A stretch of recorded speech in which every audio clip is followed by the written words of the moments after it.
Les titres à la une de votre journal de 14h30. Un séisme de 3,9 a réveillé les habitants du nord de Strasbourg ce matin. En cause, un projet de géothermie mis à l'arrêt en décembre dernier. Une origine induite selon les spécialistes, c'est-à-dire d'origine humaine. Reportage dans ce journal.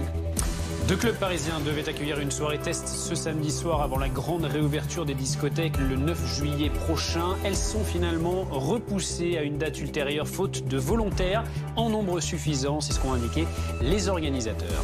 La marche des fiertés LGBT cet après-midi pour la première fois depuis sa création en 1977 partira de la banlieue à Pantin en Seine-Saint-Denis pour se rendre jusqu'à la place de la République à Paris. Nous serons sur place à Pantin avec Dominique Marie. Et puis reportage à suivre dans notre journal, affaire Jubilard, le suspect numéro 1, le mari de la femme disparue il y a 6 mois est mis en examen pour homicide. Une piste désormais privilégiée par les enquêteurs. Nos reporters ont pu rencontrer plusieurs proches du couple. Les Strasbourgeois ont donc été réveillés ce matin par un séisme de magnitude 3,9. Un second de force 2 a suivi 5 minutes plus tard. Le premier, le plus fort enregistré ces derniers mois dans la région. Son origine serait liée à une activité humaine, un projet de géothermie profonde au nord de Strasbourg. Un projet stoppé au mois de décembre et qui avait déjà provoqué de précédentes secousses. Sarah Saïdi avec Olivier Boulinc. La Ventsenau sur la frontière allemande, à 5 km au nord de Strasbourg. C'est sur cette commune que l'épicentre du séisme a été détecté.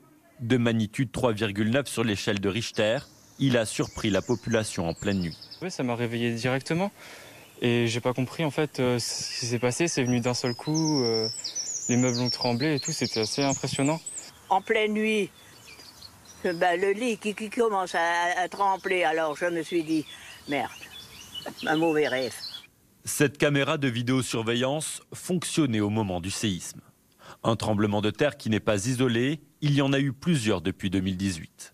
Ces séismes sont liés à un projet de géothermie profonde développé dans la région, une activité officiellement arrêtée en décembre 2020, mais la terre continue de trembler. On continue quand même, nous, avec nos réseaux sismologiques, à enregistrer une activité sismique continue, avec d'ailleurs même quelques événements sismiques qui avaient été ressentis plus faibles par la population ces derniers mois. Donc en fait, tous ces éléments clairement permettent d'associer cet événement à la suite, si vous voulez, à la remise, si vous voulez, en état du système suite aux opérations qui avaient été effectuées sur site. Une réunion de crise s'est tenue ce matin à la mairie de la Ventsenau. Ce séisme n'a fait ni dégâts ni blessés. Le test est finalement annulé et reporté à une date ultérieure. Le retour en boîte de nuit qui devait être étudié par les scientifiques ce soir dans 2 établissements parisiens, le Cabaret Sauvage et la Machine du Moulin Rouge, n'aura pas lieu. Vous le voyez, un communiqué de Revient la nuit du nom de l'événement précise que le nombre de volontaires n'est pas suffisant pour mener l'expérience à bien, prévue sur 2200 participants vaccinés et comparativement à 2200 autres qui n'auraient pas été présents lors de ces événements. Et donc pas de date ultérieure pour l'instant de fixer pour cette expérience. Dans l'actualité également de ce samedi, la marche des fiertés, anciennement appelée Gay Pride, qui a lieu aujourd'hui. Et pour la première fois depuis sa création en 1977, elle s'élance de banlieue à Pantin, en Seine-Saint-Denis. Un départ symbolique pour montrer que l'homosexualité et ses luttes ne s'arrêtent pas au périphérique. Le cortège qui partira ensuite à 15h jusqu'à la place de la République. Tout de suite, notre long format sur l'affaire Jubilard. Le suspect numéro 1, Delphine Jubilard, a-t-elle été tuée par son mari? C'est désormais la piste privilégiée, en tout cas par les enquêteurs, 6 mois après le début de cette enquête à la suite de la disparition de oui, le procureur de la République a relevé plusieurs incohérences dans son récit. Nos envoyés spéciaux ont pu rencontrer plusieurs proches du couple, Nicolas Dabarère, Fanny Morel, Caroline Mière, Stéphanie Zenetti, avec Charles Ricot, Emmanuel Abraun.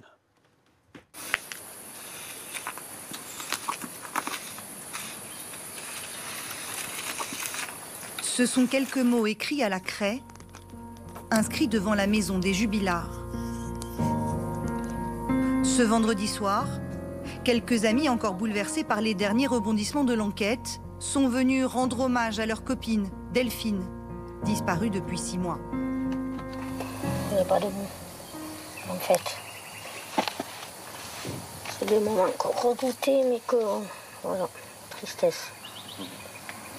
Pour les enfants, pour Delphine. Jamais on aurait cru. Comme quoi, on est si peu sur Terre. Effondré, presque incrédule, ses proches viennent d'apprendre l'incarcération de Cédric Jubilard, le mari de la jeune infirmière, considéré à présent comme le suspect numéro 1. C'est cette voisine qui a organisé la veillée. Moi, j'étais chez moi et je trouvais la rue, je sais pas, tellement calme. Et avec ce qu'on venait d'apprendre, j'ai proposé aux filles de faire ça, de mettre ces photos, de textes. Voilà, exactement. Et de vous faire du bruit pour Delphine. Comme une évidence, car depuis 6 mois, elles n'ont jamais baissé les bras. Le soulagement, ça sera surtout quand on l'aura retrouvée. J'aurais préféré croire à son histoire comme quoi elle est partie en vrai, finalement. Tout le monde plutôt que d'apprendre tout ce qu'on a pu apprendre aujourd'hui. Où est passée Delphine Jubilard? Quel rôle a joué son mari Cédric, mis en examen pour homicide volontaire sur sa compagne vendredi 18 juin, 6 mois après la disparition de la jeune femme? Lui nie les faits. Retour sur une affaire qui tient en haleine la France entière. Tout commence le 15 décembre 2020, à Cagnac-les-Mines, une petite ville du Tarn. Delphine Jubilard, 33 ans, mère de 2 enfants, disparaît en pleine nuit. C'est par hasard que Cédric Jubilard, son mari, se serait aperçu que sa conjointe avait quitté leur pavillon. Son mari dit qu'elle est là, elle est présente lorsqu'il va se coucher à 23h. En pleine nuit, à 4h du matin, il se lève parce que sa fille de 18 mois pleure. Et il dit qu'à ce moment-là, il se rend compte que sa femme n'est plus là. Il la cherche dans la maison, impossible de la retrouver. Et là, il décide de donner l'alerte. Il signale sa disparition aux gendarmes de Cagnac-les-Mines. Les gendarmes prennent l'affaire au sérieux. Une enquête pour disparition inquiétante est ouverte par le parquet d'Albi. Comment expliquer l'absence soudaine de cette jeune femme sans histoire?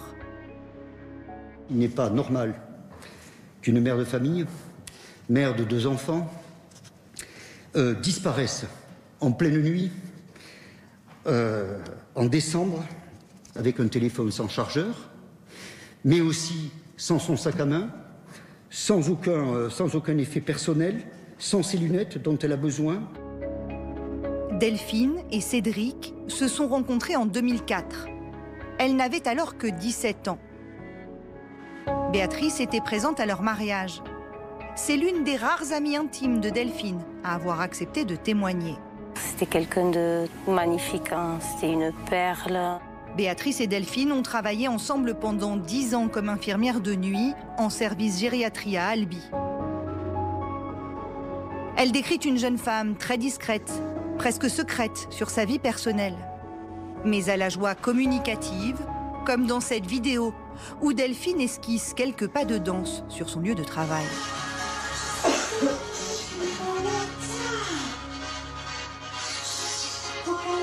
Elle s'est jamais mise en colère, elle n'a jamais un mot plus haut que l'autre. C'était, elle adorait son travail. Une femme apparemment épanouie.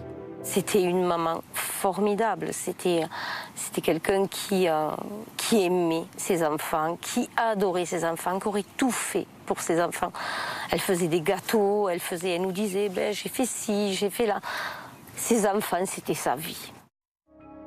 Pas du genre donc à s'évaporer volontairement, seule, en pleine nuit, comme en témoigne également ce proche de la famille. C'est pas une personne à n'importe quel moment qui peut péter une douille ou qui peut... voilà. C'est une personne qui est nette dans sa tête. Voilà. Je pense pas d'ailleurs qu'elle aurait pu partir de elle-même.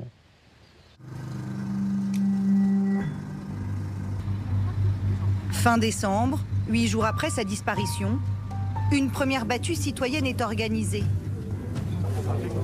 Elle rassemble plus de 1000 participants, encadrés par des militaires.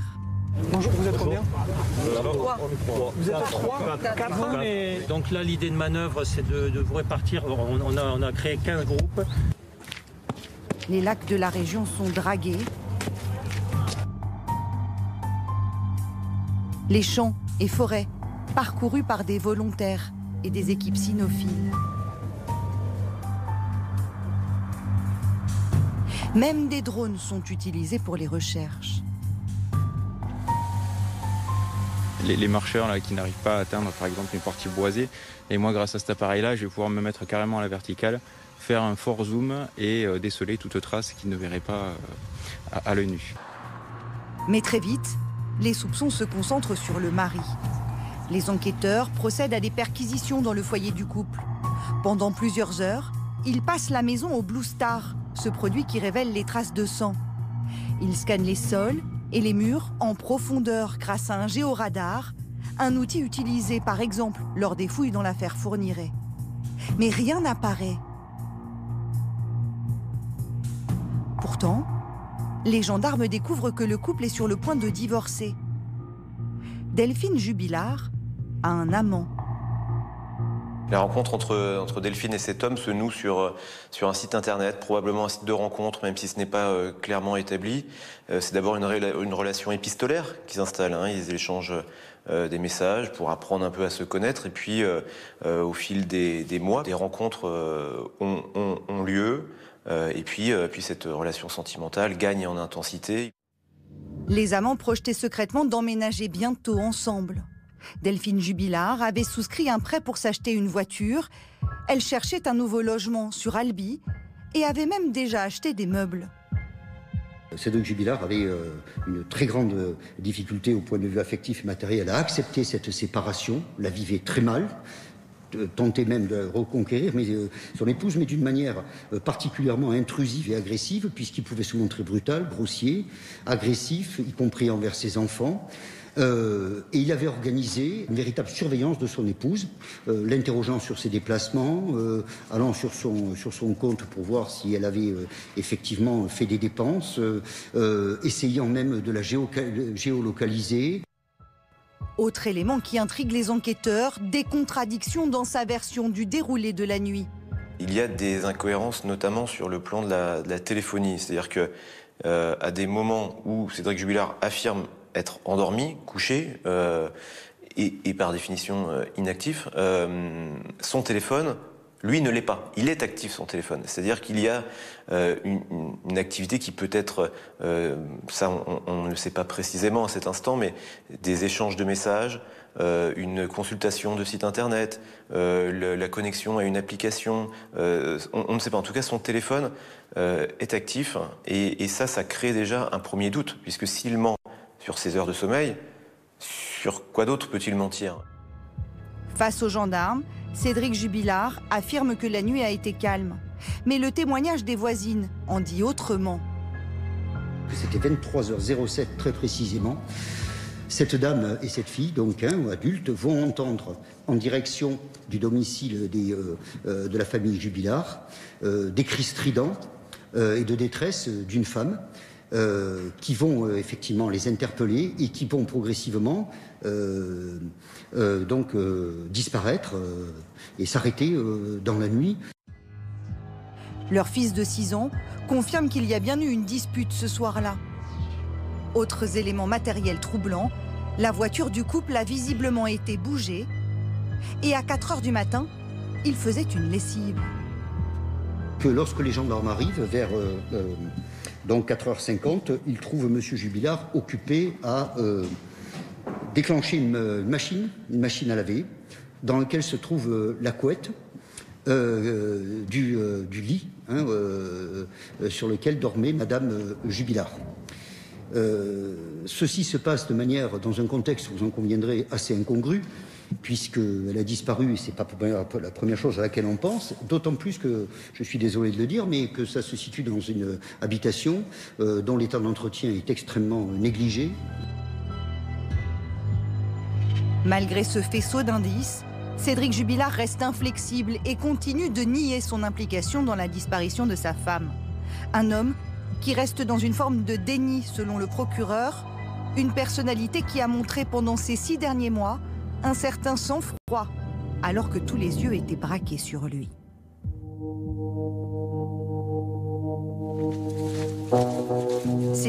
Jubilard n'a jamais cessé de s'investir dans les recherches. Le 15 mai dernier, il participe à une nouvelle battue pour tenter de localiser Delphine. Casquette sur la tête, vêtements sobres, il se mêle à la foule. Le 12 juin, le voici avec son fils à la marche blanche organisée par les collègues de l'infirmière 6 mois après sa disparition. Il va même jusqu'à tenter d'interpeller directement le chef de l'État. Dans une lettre qu'il rédige à l'attention d'Emmanuel Macron. Si je suis amené à vous écrire aujourd'hui, Monsieur le Président de la République, c'est parce que nous sommes dans l'attente d'une vérité qui tarde à venir. Mes 2 enfants ont besoin de leur mère, de savoir ce qui s'est passé, de savoir où elle est. Je n'ai aucune réponse à leur apporter. Nous avons toujours l'espoir de la retrouver vivante et le temps est compté. Il a finalement renoncé à l'envoyer sur les conseils de l'un de ses amis. Cédric Jubilard contrôle en tout point son image et sait renverser les situations en sa faveur. Mais apparemment, ils n'ont pas de... Il est le centre d'attention et ce n'est pas... C'est ça qui est un petit peu, comment dirais-je, assez saisissant chez lui. C'est une notoriété qui ne lui déplaît pas complètement. Il a appris à vivre avec, ça lui plaît d'une certaine manière. C'est peut-être après ça qu'il a toujours couru.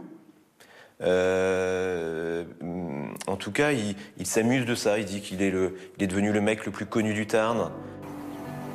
Un profil narcissique que Béatrice, l'ancienne collègue de Delphine, avait aussi remarqué. C'était le jour et la nuit. Delphine, très souriante, très chaleureuse, quelqu'un qui... Elle aurait donné sa chemise. Lui, il faut qu'il se montre. Arrivé à son mariage avec une Ferrari, sachant qu'on fait un mariage avec 25 personnes. Le couple avait pourtant des revenus modestes et vivait surtout sur le salaire de l'infirmière. Cédric, lui, travaillait de temps en temps sur quelques chantiers. Pourtant, il n'hésitait pas à rabaisser sa femme en public. Nous, sur les repas qu'on a fait, plusieurs fois, il disait, de toute façon, les infirmières, la nuit, ça dort. Ça, on l'a entendu X et X fois. Ce qui voulait dire quoi exactement? En fait, la nuit, on fout rien. Voilà. Un caractère bien trempé, auquel l'un de ses anciens collègues a dû régulièrement faire face. Cet homme, que nous avons joint au téléphone, l'a côtoyé quotidiennement pendant plusieurs années. Il l'appréciait, mais aujourd'hui encore, il se souvient d'un ouvrier qui ne se laissait pas faire. Il a de la répartie, du caractère et surtout c'est un provocateur. Cédric Jubilard, une forte tête, qui bien souvent n'hésite pas à s'arranger avec la vérité. Quand il me disait qu'il était là à ce moment-là, alors que je savais qu'il n'était pas là, et qu'il confirmait qu'il était là, j'avais des preuves comme quoi il n'était pas là, mais voilà, vous voyez ce que je veux dire un peu ou pas? Il s'entêtait malgré l'évidence. S'il était coupable, il saura jouer de la comédie. Il est capable de garder les choses pour lui, quoi. D'accord. Il a un fort caractère à ce niveau-là. Une attitude qui suscite aujourd'hui l'interrogation de son ancien collègue sur le rôle que Cédric Jubilard aurait pu jouer dans la disparition de sa femme. Savoir s'il est capable de faire ça, je pense qu'il serait capable, ouais. Moi, je sais qu'il peut être assez agressif pour faire ça à sa femme, ouais. Des doutes que partageait aussi ce proche de la famille. À de nombreuses reprises, il s'est interrogé sur son tempérament. On a quelqu'un qui peut très bien être gentil, mais qui a des façons malsaines de réagir. Il peut, à des moments, s'énerver pour n'importe quel sujet, on va dire. Il peut réagir à n'importe quel moment, au quart de tour, quoi. Après, je ne peux pas dire qu'il est coupable, mais j'ai mes doutes. Je garde mes doutes. Un membre de sa famille rapporte même des propos extrêmement troublants qu'il aurait tenus devant témoins. Déjà avant la disparition, vu les tensions et tout, plusieurs fois on l'a entendu dire lui à sa mère, oui je vais la tuer, je vais l'enterrer, personne ne va la retrouver. Elle veut me quitter, elle veut demander le divorce. Alors que sa femme a disparu depuis quelques mois, Cédric Jubilard, lui, semblait vouloir aller de l'avant. Il s'était récemment affiché sur les réseaux sociaux avec sa nouvelle compagne, une mère de famille qu'il connaît depuis des années et qu'il avait appelée pour le soutenir après la disparition de Delphine. Elle est persuadée de son innocence, mais en dresse un portrait tout aussi contrasté. Il s'est montré doux et adorable avec moi 90% du temps. Et puis soudainement, il pouvait se taper une petite crise d'énervement. Et ça retombait aussi vite que c'était monté. Interrogé en garde à vue dans cette gendarmerie pendant 48 heures, Cédric Jubilard maintient sa version des faits. Placé en détention à la prison de Seyss, c'est depuis sa cellule qu'il va organiser sa défense.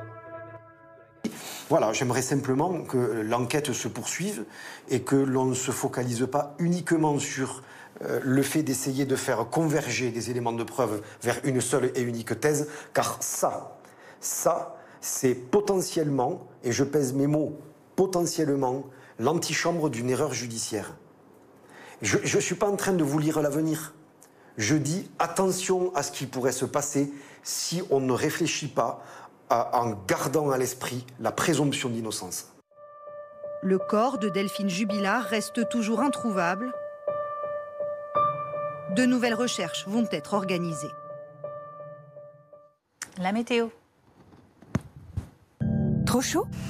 Ventilez votre intérieur en regardant la météo avec le purificateur d'air Dyson.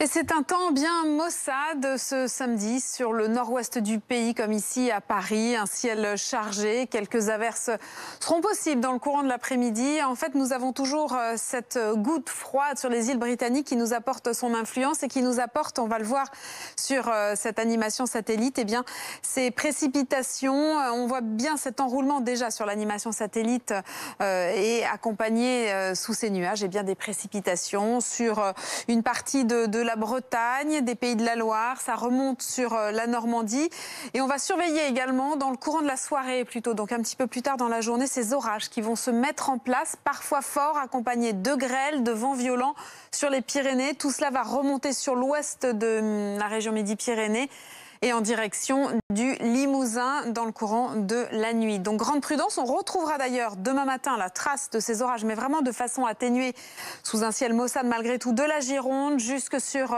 les Charentes, en remontant sur le sud de l'Île-de-France, en allant également vers la Bourgogne. Ce sera très chargé sur le sud-ouest du pays.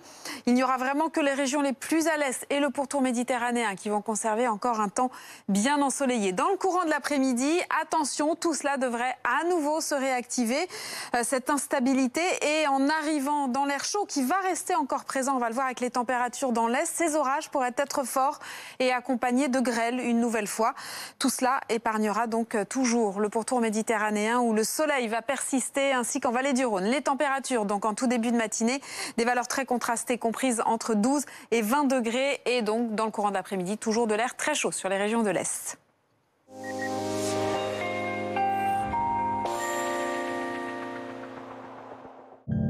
C'était la météo avec Dyson.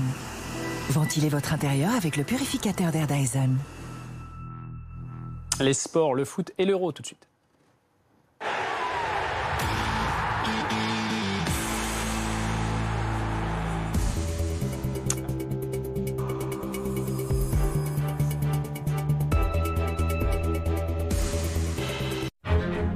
Booba, star du rap et homme d'affaires multimillionnaire.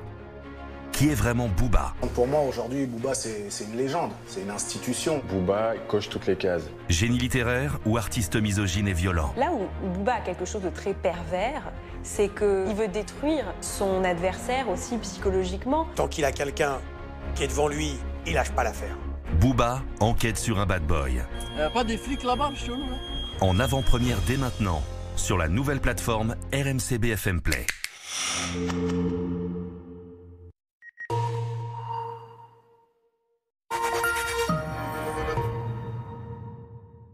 Vous voyez une différence entre ces deux voitures? Celle de droite a été achetée beaucoup moins cher sur Internet.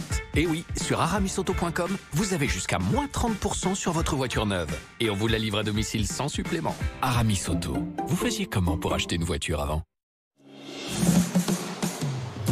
Avec Voyage Privé, évadez-vous dans les plus beaux hôtels 4 et 5 étoiles.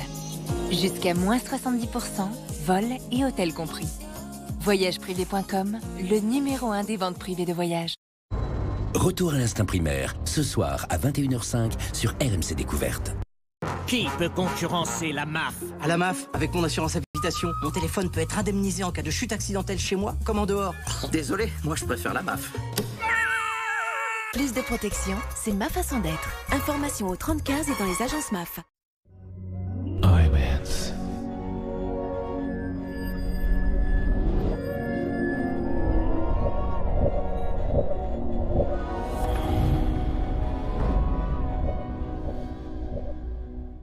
Vous êtes chez Julie et Marc. Laissez un message. Oui, je vous rappelle pour votre suivi immobilier. Je sais que depuis votre divorce il y a 6 mois vous êtes obligés de vivre ensemble et que j'ai pas forcément été très impliqué. Mais là je m'y remets. On va la vendre votre jolie maison. On lâche pas. On s'accroche. Pour que vous ne viviez jamais ça, choisissez un conseiller immobilier vraiment disponible. IAD estime gratuitement votre bien sur iadfrance.fr.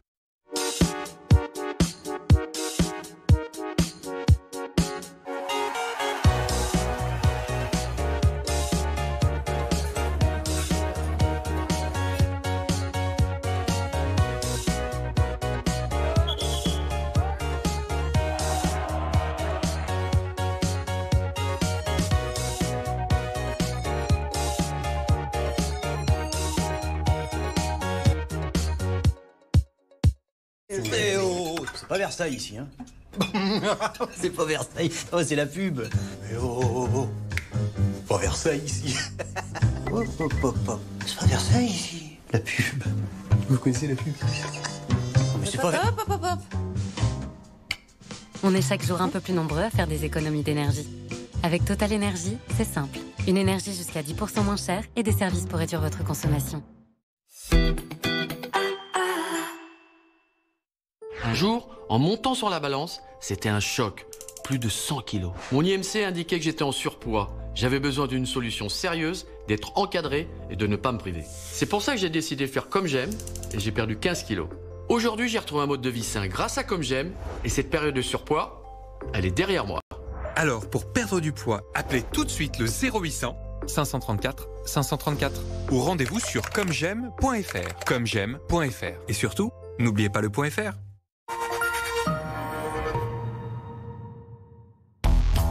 Autonome et fiable, choisissez des volets roulants solaires motorisés Solabay.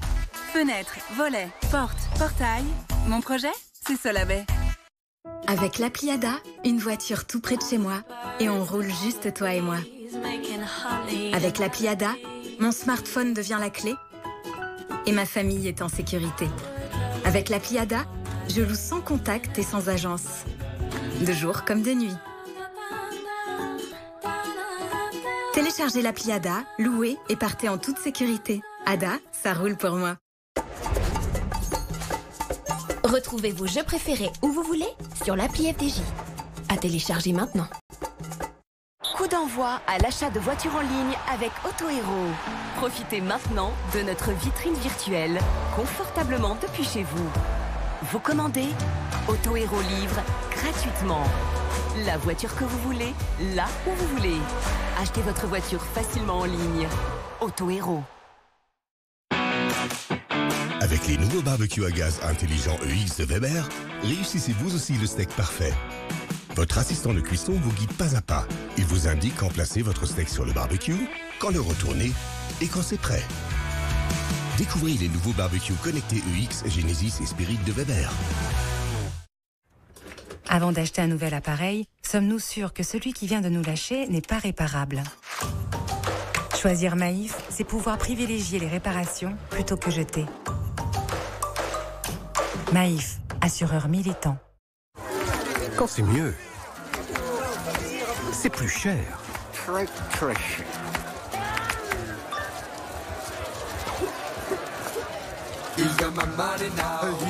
Pas chez Free.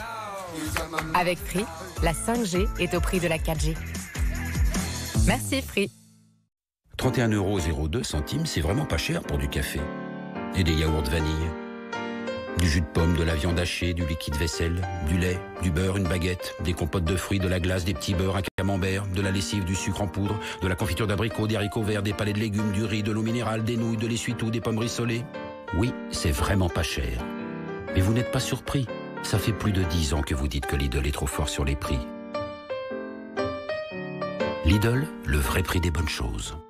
Eh oh, c'est pas Versailles ici, hein. C'est pas Versailles, oh, c'est la pub. Mais oh, pas Versailles ici. C'est pas Versailles ici, la pub. Vous connaissez la pub? Mais c'est pas Versailles. On est chaque jour un peu plus nombreux à faire des économies d'énergie. Avec Total Énergie, c'est simple. Une énergie jusqu'à 10% moins chère et des services pour réduire votre consommation.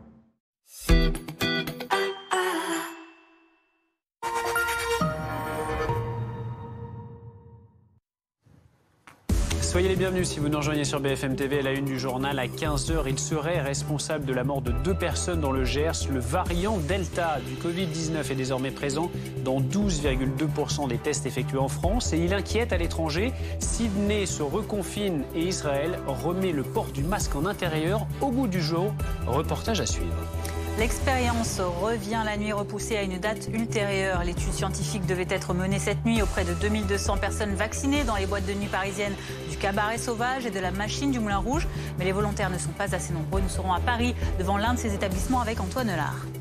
Un mort et un blessé grave par balle lors d'une fusillade aux abords d'un stade de foot à Marseille. La thèse du règlement de compte est privilégiée. Les 2 victimes sont connues des services de police. Les dernières précisions sur place d'Anthony Lebos. Et pour la première fois, la marche des fiertés parisiennes s'élance depuis la banlieue. Le défilé pour défendre les droits des personnes LGBTQI+, part cet après-midi de Pantin en Seine-Saint-Denis, direction la place de la République à Paris. Dominique Marie assiste pour BFM TV.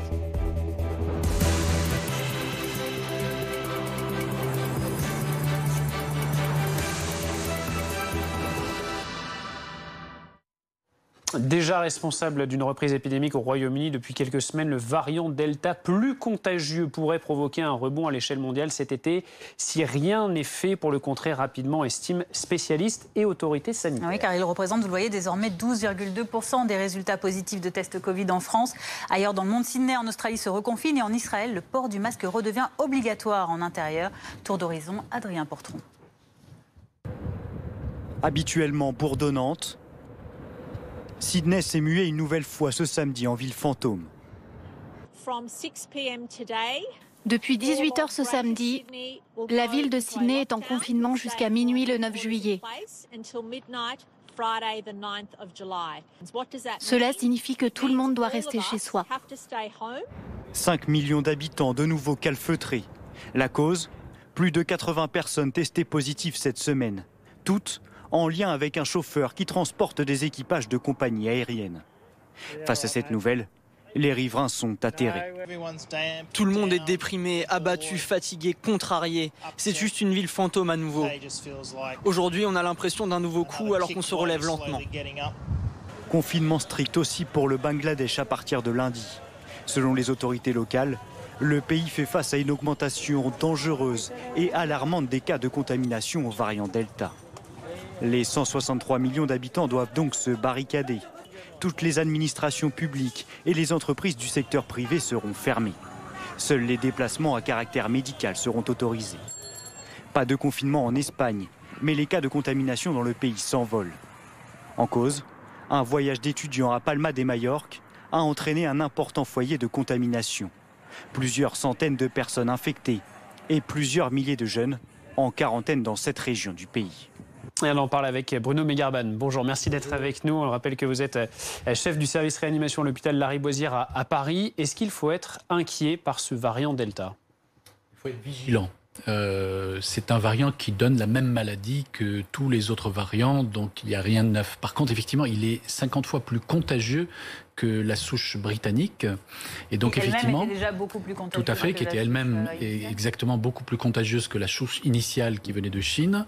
Et donc, effectivement, le risque, si on lève trop rapidement un certain nombre de précautions, si le virus est apporté généralement de l'étranger dans dans une communauté qui est très peu vaccinée, eh bien qu'il y ait une accélération des contaminations et que ça puisse toucher des personnes plus fragiles ou à risque de faire des formes graves. Alors justement, vous abordez la question de la vaccination. Plus de 33 millions de Français sont désormais totalement vaccinés. Est-ce qu'il faut justement continuer d'appeler à se vacciner? Est-ce que les vaccins restent efficaces face à ce variant Delta? Alors, les vaccins sont tous efficaces contre les formes graves, voire mortelles de la maladie. Donc effectivement, la seule façon de se protéger de façon sûre contre le risque de mourir, c'est de se faire vacciner. Par ailleurs, ils sont extrêmement efficaces pour réduire la circulation du virus, c'est-à-dire réduire le risque de propager ou de contaminer les autres. Donc il y a tout intérêt à vacciner le maximum possible de personnes. Alors on voit bien, notamment les jeunes, car le virus va essentiellement circuler, ce d'autant plus qu'il est facilement transmissible parmi les jeunes qui ont des interactions sociales plus importantes. Et de fait, s'il y a des personnes plus âgées non vaccinées, et on sait aujourd'hui en France, encore plus de 30% des plus de 70 ans ne sont pas vaccinés, eh bien ces personnes risquent d'attraper le virus. Alors les risques sont essentiellement à la rentrée, car aujourd'hui la dynamique du virus est à la régression. Donc il est peu probable qu'il y ait un rebond épidémique, notamment hospitalier. Par contre, à partir de la rentrée, l'augmentation attendue de la circulation du virus pourrait s'accompagner d'une augmentation des cas d'infection grave. Est-ce que selon vous, le gouvernement a bien fait de lever certaines restrictions? Alors on pense au couvre-feu, on pense au port du masque à l'extérieur, donc qui n'est plus désormais obligatoire. Avec cette situation du variant Delta, est-ce que ça a été une bonne option? Oui, c'est une bonne option. En tout cas, il les a bien levés de façon très progressive, contrairement à ce qui a été fait au Royaume-Uni, car en parallèle, il y avait une progression satisfaisante du rythme de la vaccination. Par ailleurs, avec l'été, on ne s'attend pas à ce qu'il y ait, on va dire, un rebond important de l'épidémie. Donc, autant, ce sera un été à peu près normal. Oui, à peu près normal, comme l'été passé. Donc autant donner un peu de tranquillité à tout le monde pour que chacun vive normalement. Mais en fait, ce que l'on fait aujourd'hui, c'est-à-dire en termes de vaccination, en termes de dépistage et de traçage des personnes éventuellement porteuses du variant, va servir en fait surtout pour la rentrée. En fait, ce qu'on fait maintenant, c'est que ça prépare septembre-octobre. Et si on s'endort sur nos lauriers en pensant que tout est fini, le virus n'existe plus, comme certains ont pu le penser l'année passée, on va tomber de nos rêves en septembre et octobre. Et là, effectivement, il risquerait d'y avoir la même chose que ce qui s'est passé cette année. Et je parle sous contrôle, hein. On précise qu'il y a déjà 2 premiers cas dans le Gers qui ont été recensés, 2 personnes qui sont mortes et qui avaient été contaminées par ce variant Delta, qui n'avaient pas été vaccinées, on le rappelle également. Oui, tout à fait. On va dire le virus a les mêmes conséquences, donne la même maladie que les autres variants précédents. A priori, jusque-là, il n'y a pas de données qui disent qu'il est plus dangereux. Mais évidemment, quel que soit le variant, si on touche une personne à risque, une personne âgée, eh bien, on peut malheureusement y laisser sa peau. C'est pourquoi il faut se faire vacciner. D'abord, pour se protéger soi-même. Ces 2 personnes qui étaient âgées de 42 et 60 ans. On parle aussi de la réouverture des boîtes de nuit. Hein, vous le savez, qui est prévue le 9 juillet prochain. Et ce soir, devait avoir lieu une grande soirée test avec 2200 personnes réparties dans 2 discothèques parisiennes. Et finalement, eh bien, cette expérience est reportée à une date ultérieure. C'est ce que nous fait savoir Revient la nuit. Hein, c'est l'un des organisateurs de cette soirée. Oui, la décision est justifiée par un manque de volontaires pour participer à ce test. Précision d'Antoine Lard devant la machine du Moulin Rouge, l'une des 2 salles concernées ce soir.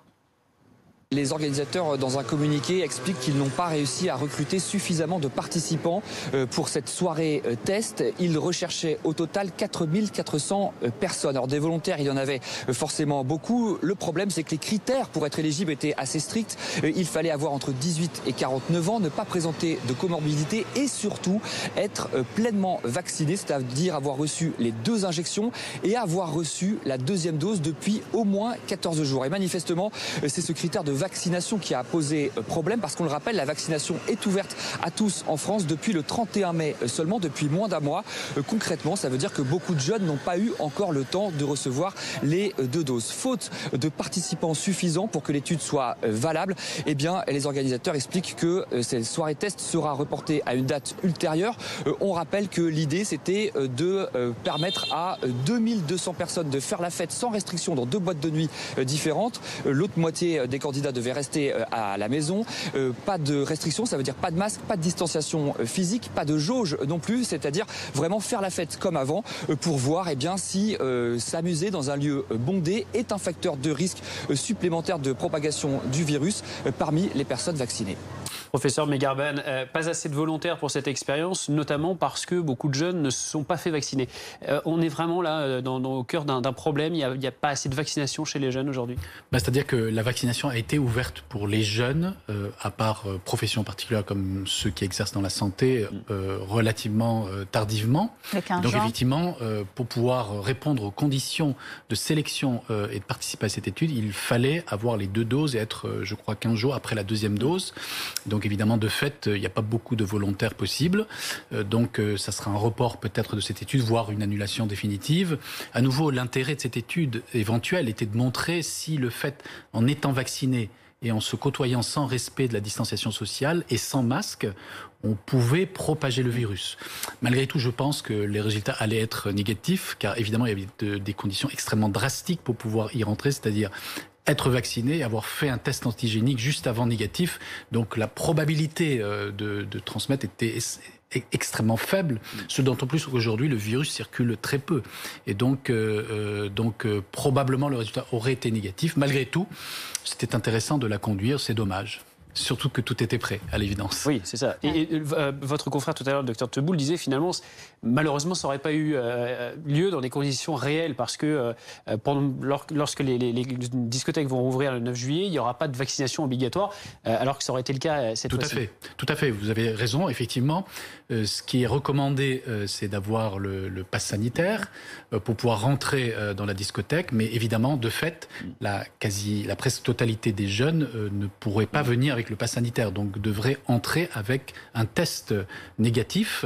Et donc, effectivement, les conditions de réalisation de cette expérience ne reflètent pas tout à fait les conditions dans lesquelles cet été, les jeunes vont participer aux soirées dans les discothèques. Merci, professeur Megarban, d'avoir répondu à nos questions en direct sur BFM TV aujourd'hui. L'actualité nous emmène à présent à Marseille avec cette fusillade qui a éclaté hier soir devant un stade en marge d'un tournoi de foot interquartier. 2 personnes ont été visées dans le 15e arrondissement. L'une d'entre elles est décédée, l'autre est dans un état grave. Anthony Lebos est sur place. La piste du règlement de compte est privilégiée. Les 2 victimes sont défavorablement connues des services de police. Oui, les 2 victimes sont 2 hommes connus des services de police. L'un est décédé, il a été atteint à 4 reprises. L'autre est gravement blessé, il a été atteint à 2 reprises. Ce sont 2 hommes qui sont âgés entre 25 et 35 ans. Ils ont participé hier au tournoi de football qui était organisé entre plusieurs quartiers nord de Marseille. Et un des témoins que nous avons rencontré hier soir après le drame nous a raconté avoir discuté avec l'homme qui est décédé quelques instants avant le drame. Il nous décrivait cet homme comme une belle personne qui n'était pas dans les embrouilles de son propre aveu, mais il se doutait bien que derrière ce drame se cachait un règlement de compte. Alors pour rappeler les faits, hier soir vers 20h30, une voiture arrive en trombe devant le complexe sportif Lamartine que vous apercevez derrière moi. Les occupants de cette voiture tirent sur ces 2 hommes, ces 2 joueurs. Une dizaine de coups de feu ont été tirés, séparés par 2 salves de tir selon des témoins. Ces 2 hommes sont donc les 2 victimes de ce drame. Les auteurs des faits ont ensuite pris la fuite avec leur voiture. Cette voiture qui a été retrouvée calcinée, brûlés 2 km plus loin. Les auteurs des faits n'ont pas encore été identifiés. Ils sont activement recherchés et c'est la police judiciaire qui a été saisie de l'enquête. Anthony, ce qu'il faut signaler aussi, c'est que ce n'est pas la première fois que ce genre de fait arrive dans ce 15e arrondissement de Marseille.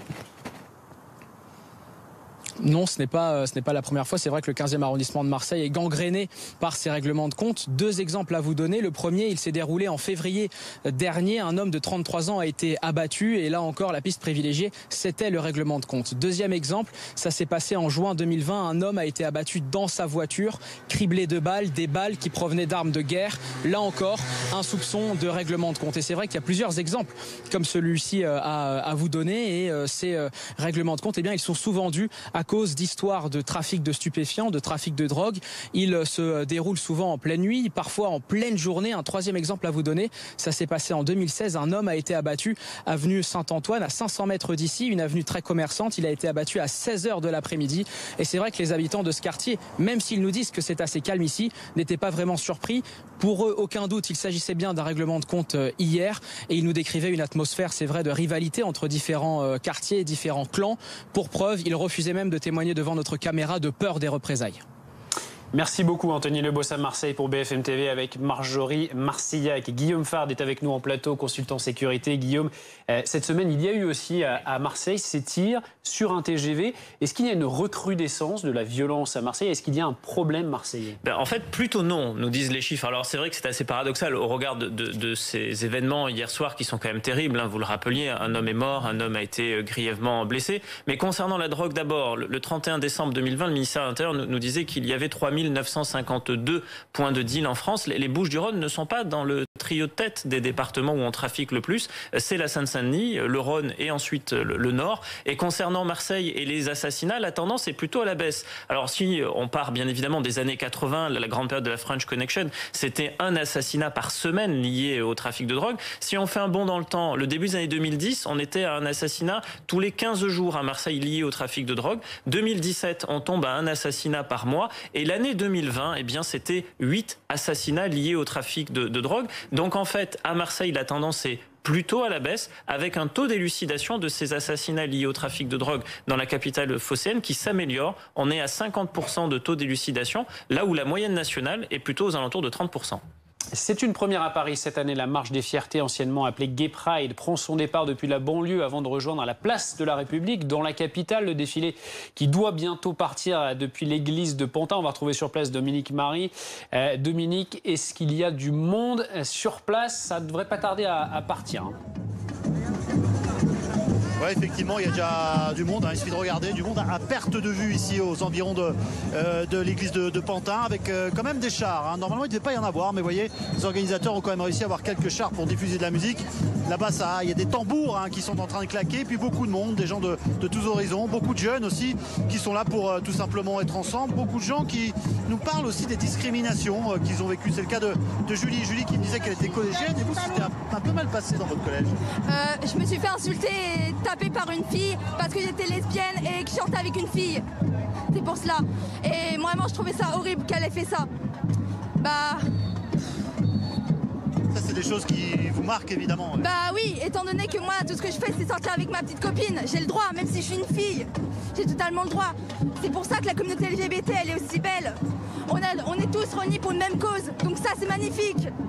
Voilà, magnifique, effectivement, il y a beaucoup de monde rassemblé aujourd'hui, vous le voyez. Je vais me diriger vers ce jeune homme. On a le sentiment, malgré tout, malgré l'expérience que nous décrit Julie, que les jeunes générations que vous représentez sont un peu plus fluides, si je puis dire, en termes de sexualité. C'est ce que vous constatez? Oui, je le constate parce qu'actuellement, ça va faire ma 6e année que je fais la Pride et je vois de plus en plus de jeunes et il y a de plus en plus de nouveaux genres et de nouvelles sexualités comme la pansexualité, où c'est le fait de pouvoir, la personne peut sortir avec un garçon, une fille, un trans ou autre, et pensera plus à sa personnalité qu'au physique.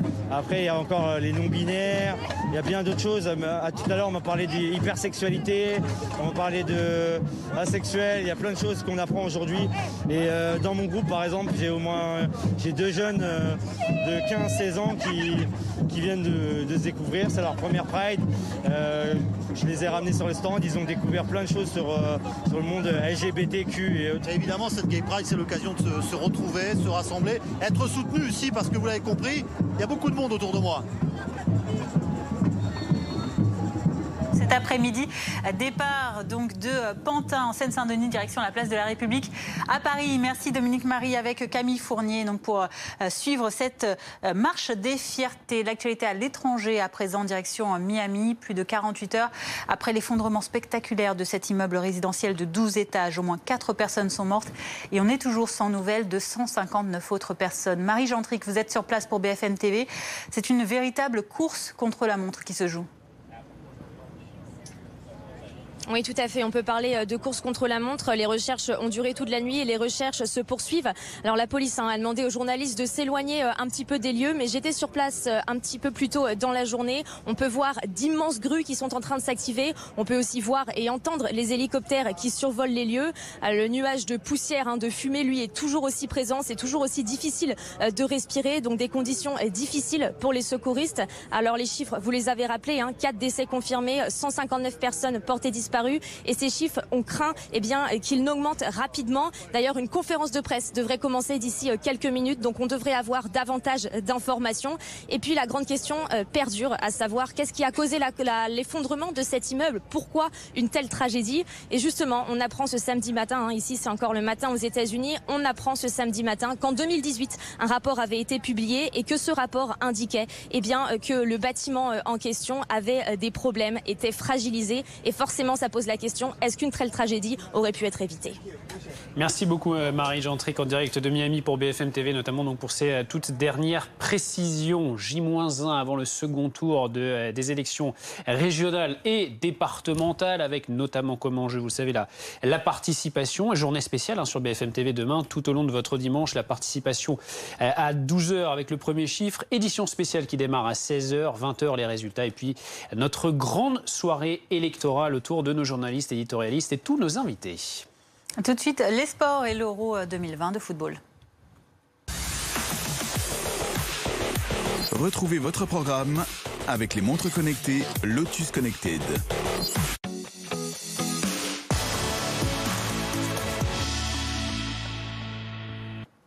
Et voici le programme de ces premières huitièmes de finale de l'Euro 2020 de football. Aujourd'hui, le Pays de Galles affronte le Danemark, c'est à 18h, et l'Italie sera face à l'Autriche à 21h.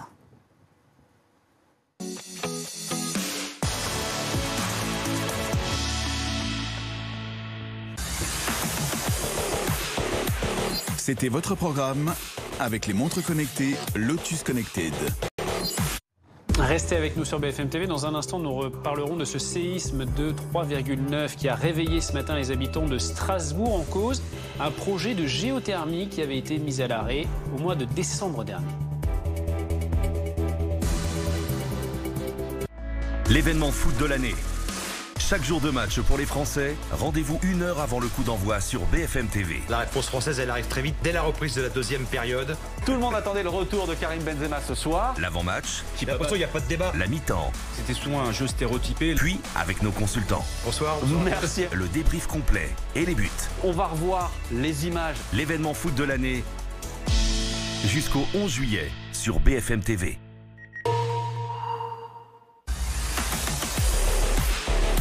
Retrouvez votre programme avec les montres connectées Lotus Connected.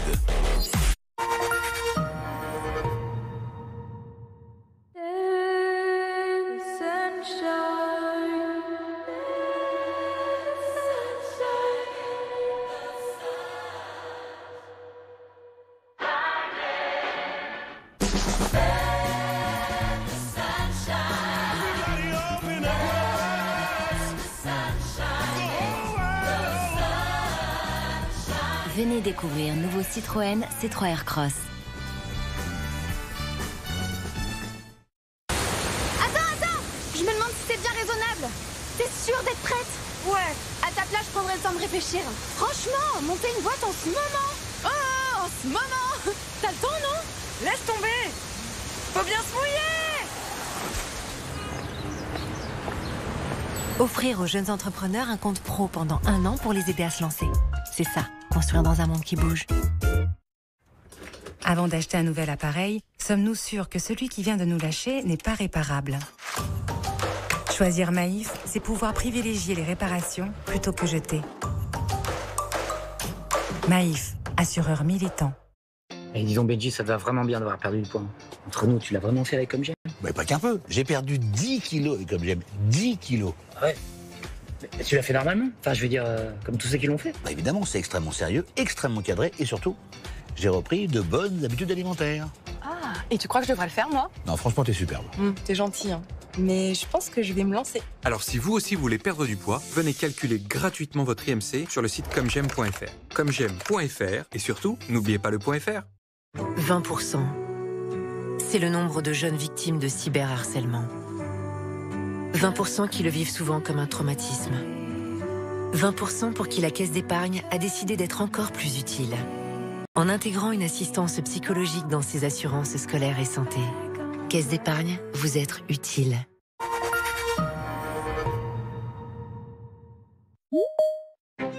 Le métier de biotope, c'est d'aider à préserver l'environnement. Parce qu'on n'a qu'une seule planète. Depuis la pandémie, on a pris l'habitude de faire nos réunions à distance. Teams a vraiment changé notre façon de travailler. On a réussi à limiter nos déplacements, ce qui est mieux pour l'environnement. On collabore beaucoup avec le reste du monde par Teams. On partage facilement son écran d'ordinateur et le formateur présente à tous les participants directement son écran. Teams nous rapproche, même quand on est loin.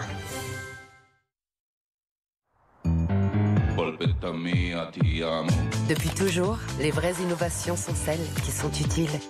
C'est pourquoi aujourd'hui, votre agent Telem Assurance vous propose de gagner du temps en échangeant directement en visio avec un expert. Et ça vous facilite vraiment la vie. Habitation, auto, santé, prévoyance, Telem Assurance innove pour vous.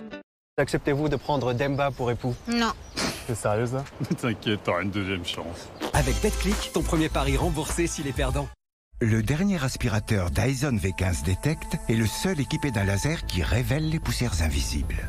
Les filaments en fibre de carbone capturent les particules microscopiques. L'aspiration s'adapte intelligemment au niveau de poussière grâce à un capteur qui analyse chaque particule et optimise l'autonomie de la batterie. Son moteur hyperdymium génère une puissance d'aspiration de 240 RW pour le nettoyage en profondeur le plus puissant. Achetez directement auprès de ceux qui l'ont fait. Livraison gratuite sur Dyson.fr. Vous voyez une différence entre ces deux voitures? Celle de droite a été achetée beaucoup moins cher chez Aramis Auto. Et oui, avec Aramis Auto, profitez de voitures neuves et d'occasion reconditionnées au meilleur prix garanti. Venez vérifier sur aramisauto.com. Avant d'acheter un nouvel appareil, sommes-nous sûrs que celui qui vient de nous lâcher n'est pas réparable? Choisir Maïf, c'est pouvoir privilégier les réparations plutôt que jeter. Maïf, assureur militant.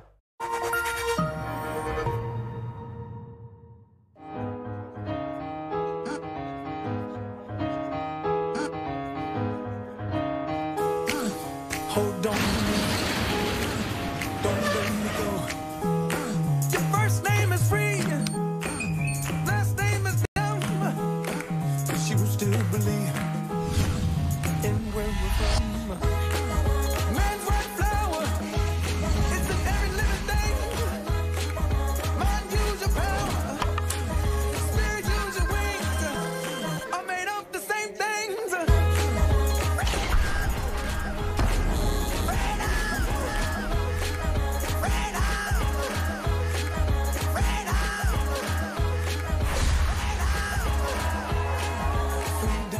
À chaque vaccination, c'est la vie qui reprend. Faisons-nous tous vacciner, maintenant. Tous vaccinés, tous protégés.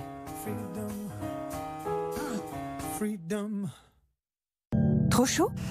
Ventilez votre intérieur en regardant la météo avec le purificateur d'air Dyson.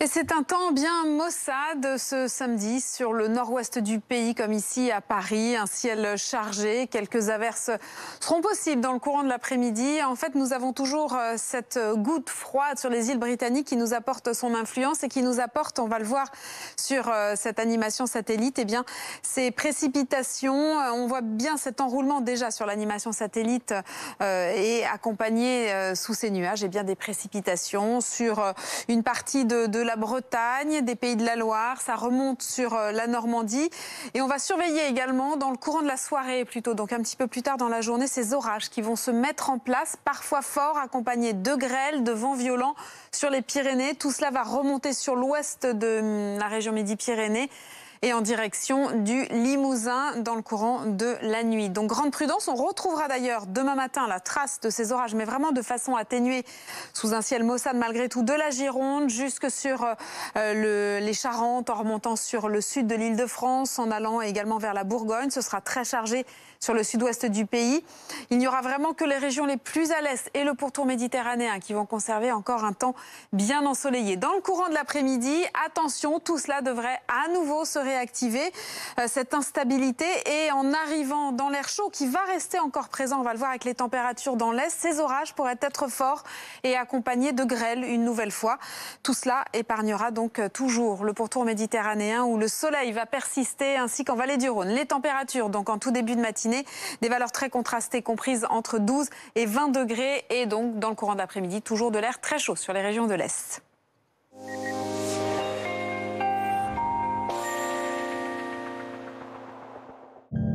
C'était la météo avec Dyson. Ventilez votre intérieur avec le purificateur d'air Dyson. Bienvenue à vous si vous nous rejoignez sur BFM TV à la une de votre journal de 15h30. Un séisme de 3,9 a réveillé les habitants du nord de Strasbourg ce matin, le plus fort de ces derniers mois, en cause d'un projet de géothermie mis à l'arrêt depuis décembre dernier. Reportage dans ce journal. 2 clubs parisiens devaient accueillir une soirée test ce samedi soir avant la grande réouverture des discothèques le 9 juillet. Elles sont finalement repoussées à une date ultérieure, faute de volontaires en nombre suffisant, ont annoncé les organisateurs. Pour la première fois, la marche des fiertés parisiennes s'élance depuis la banlieue parisienne. Le défilé prend depuis Pantin, en Seine-Saint-Denis, en direction de la place de la République. Et nous suivons ce défilé en direct sur BFM TV. Et puis le procès de Valérie Bacot, ressorti libre hier et sous les applaudissements, c'est l'épilogue sanglant d'un mariage marqué par les violences physiques, psychologiques et sexuelles. Nos envoyés spéciaux ont suivi ce procès de sa préparation jusqu'au verdict. Grand reportage de la rédaction à suivre dans quelques minutes. Je coupe la région. Les Strasbourgeois, réveillés par un séisme de magnitude 3,9 ce matin, un second de force 2 a suivi 5 minutes plus tard. C'est le premier et le plus fort enregistré ces derniers mois dans la région. Oui, son origine serait liée à une activité humaine, un projet de géothermie profonde au nord de Strasbourg, stoppé au mois de décembre, qui avait déjà provoqué de précédentes secousses. Sarah Saïdi avec Olivier Boulinck. Dans les rues de Strasbourg aujourd'hui, le sujet est sur toutes les lèvres. Le séisme de magnitude 3,9 a surpris la population en pleine nuit. On dormait, moi, mon mari aussi qui normalement ne se réveille pas, on s'est réveillé d'un coup et c'est bon. Ça a bien secoué. Tout le sol a bougé, la vitre s'est limite fissurée en fait. Ouais, du coup, on s'est dit que c'était un tremblement de terre. Cette caméra de vidéosurveillance fonctionnait au moment du séisme. Son épicentre se trouve à Lavensenau, à 5 km au nord de Strasbourg. Ce tremblement de terre n'est pas isolé, il y en a eu plusieurs depuis 2018. Des séismes liés à un projet de géothermie profonde développé dans la région, une activité officiellement arrêtée en décembre 2020. On continue quand même, nous, avec nos réseaux sismologiques, à enregistrer une activité sismique continue, avec d'ailleurs même quelques événements sismiques qui avaient été ressentis plus faibles par la population ces derniers mois. Donc en fait, tous ces éléments clairement permettent d'associer cet événement à la suite, si vous voulez, à la remise, si vous voulez, en état du système suite aux opérations qui avaient été effectuées sur site. Une réunion de crise s'est tenue ce matin à la mairie de Lavensenau. Ce séisme n'a fait ni dégâts ni blessés. Le test est annulé et reporté à une date ultérieure. Le retour en boîte de nuit qui devait être étudié par les scientifiques ce soir dans 2 établissements parisiens, le Cabaret Sauvage et la Machine du Moulin Rouge, n'aura pas lieu. Oui, un communiqué de revient la nuit du nom de l'événement précise que le nombre de volontaires n'est pas suffisant pour mener l'expérience à bien, prévue sur 2200 participants vaccinés, comparativement à 2200 autres personnes qui n'auraient pas été présentes. La marche des fiertés, anciennement appelée Gay Pride, a lieu aujourd'hui à Paris. Et pour la première fois depuis sa création en 1977, elle séance depuis la proche banlieue, à Pantin, en Seine-Saint-Denis. Un départ symbolique pour montrer que l'homosexualité, notamment, et ses luttes ne s'arrêtent pas aux portes du périphérique. Et ce cortège qui s'était lancé il y a quelques minutes et qui va rejoindre la place de la République à Paris. Les sports à présent avec ce 21e titre de champion de France pour le Stade Toulousain. Hier, vainqueur au Stade de France 18-8 face à La Rochelle. Les hommes du Gaumois à hauteur d'un doublé après leur victoire en Coupe d'Europe face à ces mêmes Rochelais. Wilfried Templier, vous êtes dans la Ville Rose pour BFM TV. Wilfried, cet après-midi, c'est le temps de la parade des vainqueurs avec leur fameux bouclier de Brennus. Effectivement, puisque comme vous l'avez dit, en plus ces vainqueurs n'avaient pas pu présenter leur trophée, leur Coupe d'Europe à leurs supporters. C'était il y a 35 jours. Ils avaient été un peu étonnés de voir que 2 jours plus tard, les joueurs de Lille en football avaient pu communier avec leurs supporters. Donc il y avait une grande impatience de la part des supporters du Stade Toulousain, mais le club l'avait promis cette semaine. Quoi qu'il arrive, quoi qu'il se passait au Stade de France hier soir, les joueurs seraient venus avec leur Coupe d'Europe. Eh bien, évidemment, ils sont tout heureux d'en plus d'y ajouter un bouclier de Brennus, le 21e pour le club, record absolu dans le rugby français. Alors évidemment, il y aura beaucoup de monde tout à l'heure. Pour l'instant, les joueurs sont arrivés à la mi-journée de Paris, à l'aéroport de Toulouse-Blagnac. Ils sont au stade Ernest Vallon. Et puis ensuite, le programme, eh bien, ils vont prendre un bus à l'Impérial et se promener un petit peu dans la ville. Pour ceux qui connaissent, ils vont passer au quartier Armand-Bernard. Et vous allez voir sur ces images de Corentin Mellard, ils vont arriver à la place Wilson. C'est tout en bas des allées Jaurès ici à Toulouse. Et en plus, remonter ensuite. Vous voyez les avenues Jaurès, les allées Jaurès sont prêtes pour qu'ils remontent avec le bus à l'Impérial. Toutes ces allées fassent le tour et voilà, ils retournent de l'autre côté voir leurs supporters. Mais comme dans toute festivité sportive, il y a un petit peu de retard. Ils ont pris du retard, ils se sont couchés très tard. Ils ont fêté ça à leur hôtel. Ils sont arrivés un peu en retard au stade Ernest Vallon. C'était prévu pour 16h, ce sera peut-être 16h30. Mais en tout cas, on attend des milliers de personnes ici pour fêter le sacre des Toulousains. Les joueurs du Stade Toulousain qui se font désirer. En tout cas, merci beaucoup Wilfried Templier de nous avoir montré ce parcours donc, des hommes qui vont fêter leur sacre cet après-midi. On reste dans le sport tout de suite, mais avec l'Euro de football. Retrouvez votre programme avec les montres connectées Lotus Connected.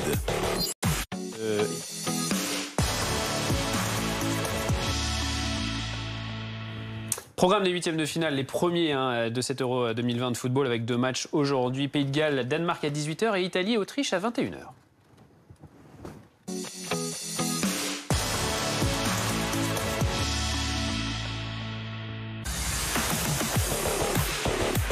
C'était votre programme avec les montres connectées Lotus Connected. 15h34, restez avec nous dans un instant. Notre reportage long format sur Valérie Bacot, qui ne retourne donc pas en prison. La cour d'assises de Saône-et-Loire l'a condamnée à 4 ans de prison, dont un an ferme, qu'elle a déjà effectué en détention provisoire. La femme est libre et soulagée. C'est notre reportage à suivre dans notre journal dans quelques instants. C'est le second tour, la grande finale. Demain, grande soirée électorale sur BFM TV. Qui va diriger votre région ? 18h, Apolline de Malherbe et Alain Marchal. Les Français ont voté. 20h, les résultats, toutes les réactions. Et à 22h, Jean-Baptiste Boursier, nos invités, nos éditorialistes, nos reporters. Cette fameuse stratégie des cartes postales. Quel nouveau rapport de force ? Élections régionales et départementales. Demain, 18h, vous saurez tout sur BFM TV. Suivez les soirées électorales avec la puissance de la fibre SFR Business, partenaire technologique.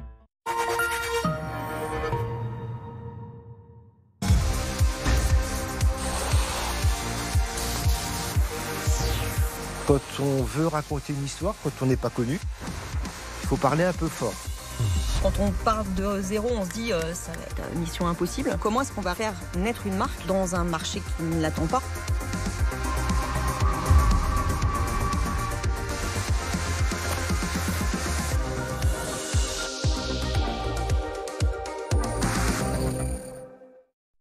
Éolienne, du rêve aux réalités.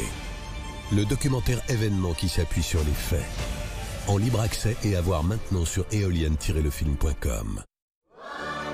Depuis plus de 85 ans, et aujourd'hui encore, GMF continue de soutenir tous ceux qui s'engagent au service des autres.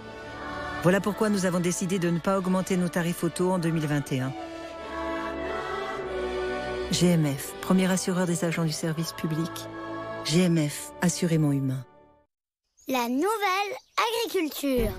Mon père, il est tellement fort qu'il travaille très très dur pour mieux vous nourrir tous les jours. Papa, y a pas plus fort que toi. Bravo, c'est très bon, je suis si fière de toi. Depuis plus de 10 ans, et aujourd'hui plus encore, nous travaillons dur pour améliorer la qualité de votre alimentation. Avec votre soutien, nous continuerons encore longtemps. La nouvelle agriculture, la marque des agriculteurs. Un jour, en montant sur la balance, c'était un choc. plus de 100 kilos. Mon IMC indiquait que j'étais en surpoids. J'avais besoin d'une solution sérieuse, d'être encadré et de ne pas me priver. C'est pour ça que j'ai décidé de faire Comme J'aime et j'ai perdu 15 kilos. Aujourd'hui, j'ai retrouvé un mode de vie sain grâce à Comme J'aime et cette période de surpoids, elle est derrière moi. Alors, pour perdre du poids, appelez tout de suite le 0800 534 534 ou rendez-vous sur commej'aime.fr. commej'aime.fr. Et surtout, n'oubliez pas le .fr. Acceptez-vous de prendre Demba pour époux? Non. C'est sérieux ça? T'inquiète, t'auras une deuxième chance. Avec BetClick, ton premier pari remboursé s'il est perdant. Le métier de Biotop, c'est d'aider à préserver l'environnement. Parce qu'on n'a qu'une seule planète. Depuis la pandémie, on a pris l'habitude de faire nos réunions à distance.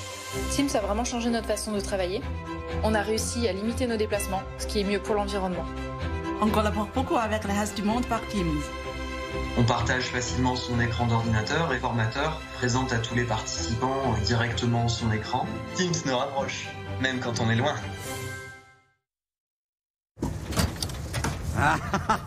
Quand c'est mieux, beaucoup mieux.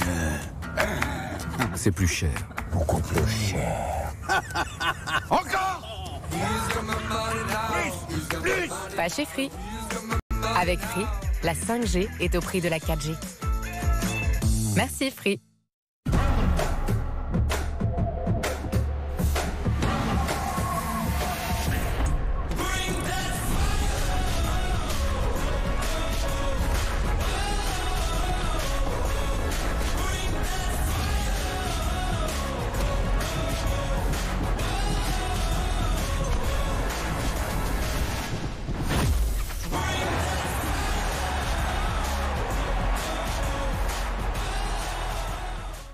Le dernier aspirateur Dyson V15 Detect est le seul équipé d'un laser qui révèle les poussières invisibles.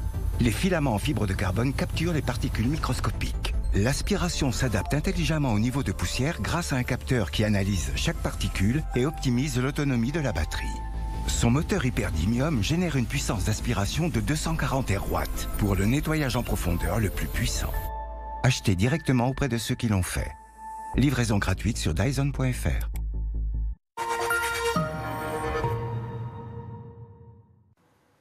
15h39, merci d'être avec nous sur BFM TV. Valérie Bacot n'est donc pas retournée en prison. La cour d'assises de Saône-et-Loire l'a condamnée à 4 ans de prison, dont 1 an ferme, durée qu'elle a déjà effectuée en détention provisoire. Et donc, eh bien, elle ne retourne pas en prison. Elle est libre. Elle est ressortie hier du palais de justice sous les applaudissements. Retour sur un procès éprouvant avec les équipes de BFM TV. Ce long format vous est signé Amélie Rosy Cortan-Gérard, Caroline Meyer et Charles Ruicot. À sa sortie de la salle d'audience, Valérie Bacot semble ne plus tenir sur ses jambes. Jugée pour avoir tué son mari violent, elle sort du tribunal, libre. Je voudrais remercier la Cour et tout le soutien que j'ai eu de tout le monde. Et c'est un nouveau combat maintenant pour toutes les autres femmes et toutes les maltraitances. Merci. Vous allez comment, Valérie, si on peut vous demander? Vous êtes soulagée? Non, pas soulagée, mais vidée. Vidée mentalement et physiquement. Et vous rentrez chez vous? Oui, et je pourrais être là pour mes enfants et ma petite fille. Valérie Bacot, 40 ans, dont 25 de viol, de coups, de prostitution forcée. Le jury a estimé qu'elle ne devait pas retourner en prison pour avoir ôté la vie à Daniel Paulette, dit Dany, son ex-beau-père.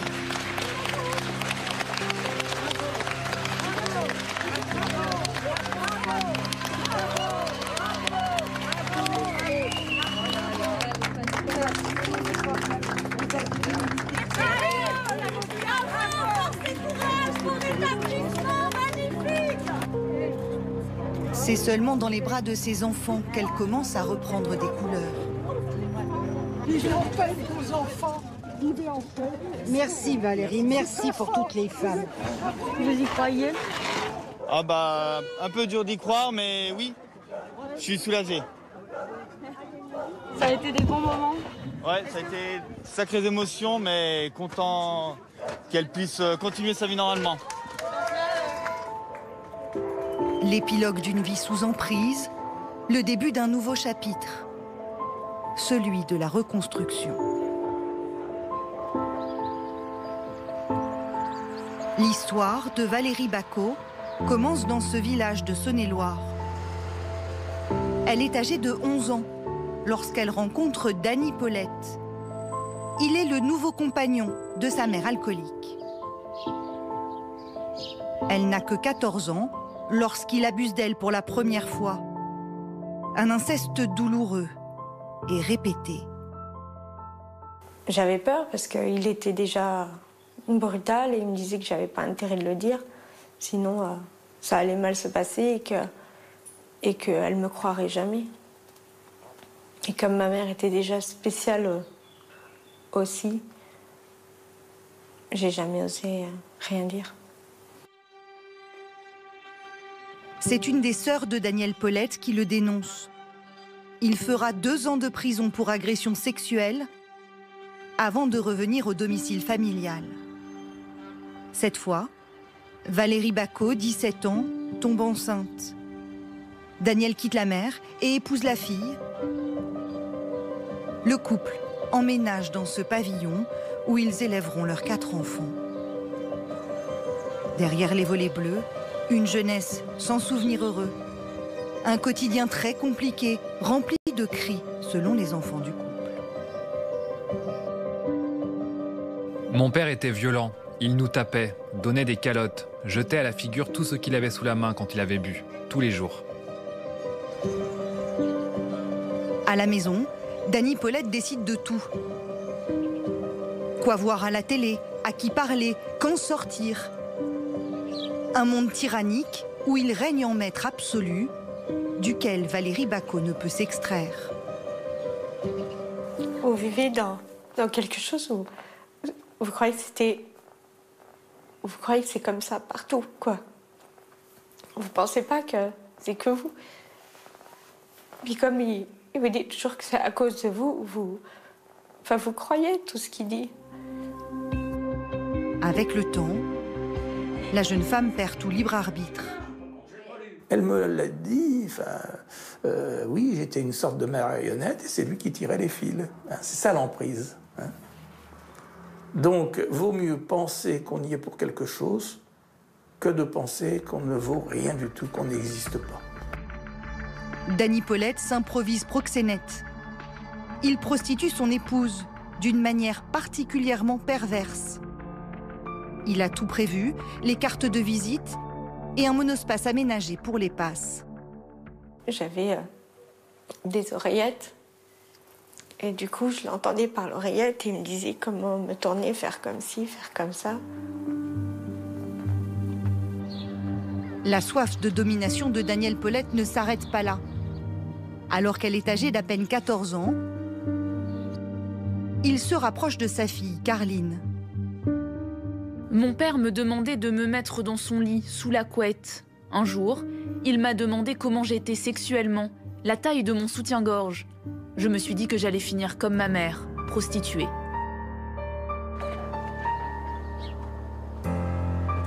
Valérie Bacot voit l'imminence du péril. C'est dans ce contexte qu'elle va passer à l'acte. Ce jour-là, il l'emmène en forêt pour une passe. Le client, très brutal, la viole. Sous les cris de son mari qui l'insulte et la menace. Valérie Bacot dit ne pas se souvenir de la scène. Mais elle avait amené une arme dans son sac. Elle abat son mari d'une balle dans la nuque.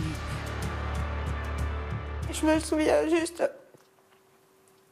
que j'étais encore toute nue, que je saignais. Le client est parti. Je me souviens qu'il est remonté dans la voiture et je me souviens juste du flash et de l'odeur. Parce que j'ai les yeux fermés. Et du coup, il y a eu du bruit. Et moi, je pensais que quelque chose était me sauver. J'ai peur qu'il me tue. Avec l'aide de ses enfants, elle va enterrer le corps dans un bois. 18 mois plus tard, le meurtre de Danielle Paulette est dénoncé par une proche mise dans la confidence. Valérie Bacot est incarcérée 1 an avant de sortir en liberté conditionnelle.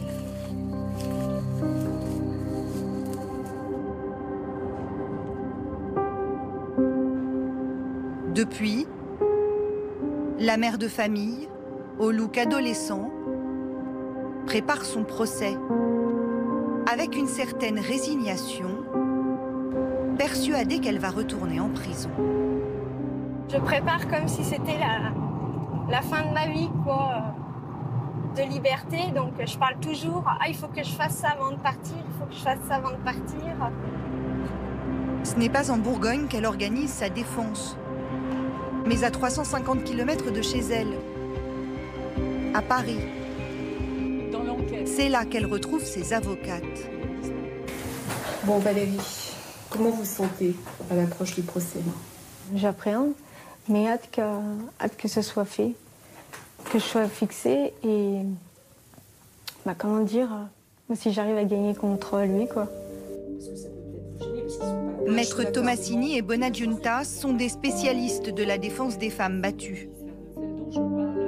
Ce sont elles qui ont représenté Jacqueline Sauvage, cette femme de 65 ans qui avait elle aussi abattu son mari violent. Condamnée à 10 ans de réclusion, elle avait finalement obtenu une grâce présidentielle. Est-ce que c'est clair pour vous, toute la journée du drame, on va dire? Est-ce que c'est clair? Est-ce que ça s'enchaîne bien dans votre esprit? Non, c'est par... On va revoir tout ça. C'est par flash, par saccade. Il faudrait se souvenir depuis le matin ce qui s'est passé. Parce que là, la présidente, elle vous interrogera là-dessus. Hein, vous aurez des questions. Donc il faut quand même vous préparer. À son procès, 4 semaines plus tard, Valérie Bacot apparaît très entourée par ses proches et ses enfants.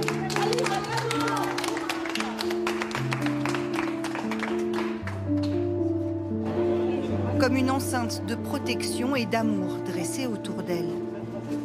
Elle regrette son geste. Elle le dit elle-même, elle a tué un homme.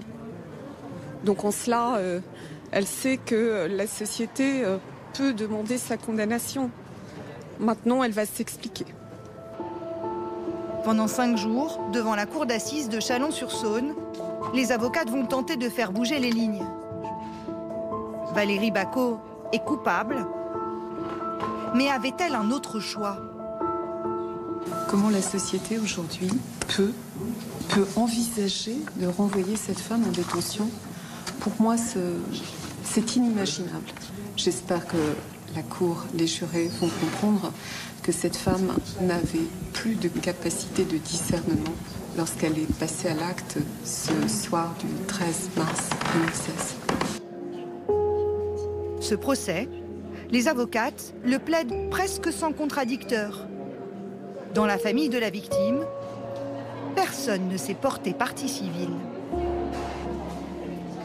Mireille Paulette, l'une des sœurs de Daniel, est même venue témoigner en faveur de Valérie Bacot.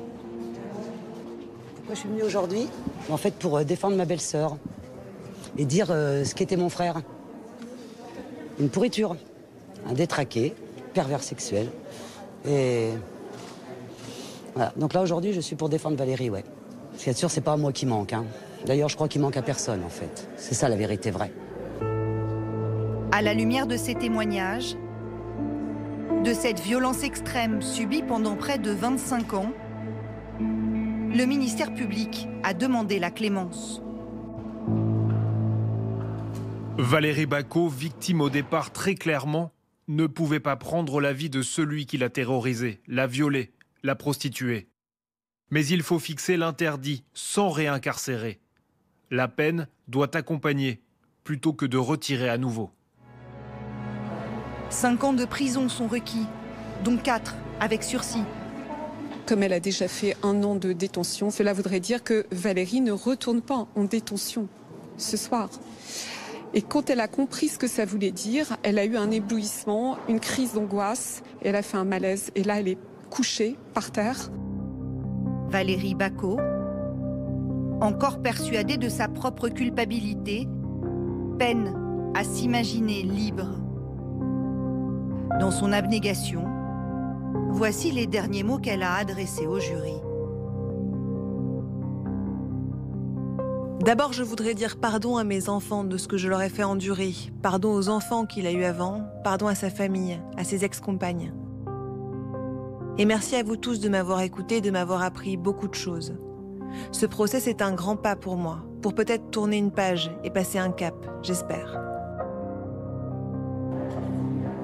Finalement, le jury a souhaité une peine plus légère que celle réclamée par l'avocat général. Valérie Bacot est condamnée à 4 ans de prison, dont 3 avec sursis. Sa peine est purgée. Elle ne retourne pas derrière les barreaux. Le parquet ne fera pas appel. La Cour a tenu à lui souhaiter de retrouver paix et sérénité. Tout de suite, la météo, un temps